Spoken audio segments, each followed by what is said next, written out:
చిత్రం ఏమిటో తెలుసా అండి? అమ్మవారి పెదవుల గురించినటువంటి విషయాన్ని బాగా విని ధ్యానం చేస్తే 2 లక్షణాలు వస్తాయి. ఒకటి, నిద్రలేమితో బాధపడుతున్న వాళ్ళకి నిద్ర పడుతుంది అమ్మ పెదవులు అని నమస్కరించగలిగితే.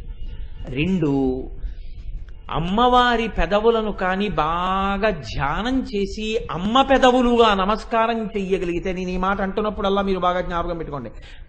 ఎందుచేతనంటే కుబేరుడు ఒక్కసారి అమ్మవారిని తెలియక పార్వతీదేవి అధరాన్ని వక్రదృష్టితో చేస్తే కన్ను మెల్లకన్ను అయిపోయింది. ఇప్పటికీ కుబేరుడికి మెల్లకన్నుతోటే పూజ. కాబట్టి అధరాన్ని ధ్యానం చేసేటప్పుడు చాలా జాగ్రత్తగా ధ్యానం చేయవలసి ఉంటుంది. అవి అమ్మ పెదవులు అన్న నమ్మకం, ఆ దృష్టితో ధ్యానం చేయాలి.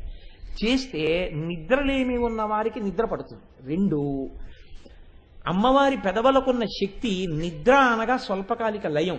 ఈ లయం ఒక స్థాయిని దాటిపోతే అది అజ్ఞాన లయం, జ్ఞాన ఆవిర్భావం, మాయ తొలగింపు. అందుకని ఇప్పుడు ఆ పెదవులు మిమ్మల్ని రక్షించగలిగినవై ఉంటాయి.